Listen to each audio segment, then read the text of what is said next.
All right, so let's talk about batch operations in S3.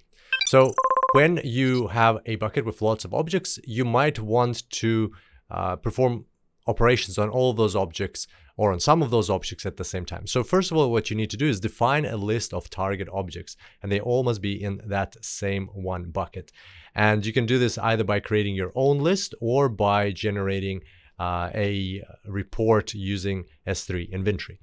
Then you select the desired operation and set parameters. For example, copy, modify metadata, replace tags, set an object lock, etc.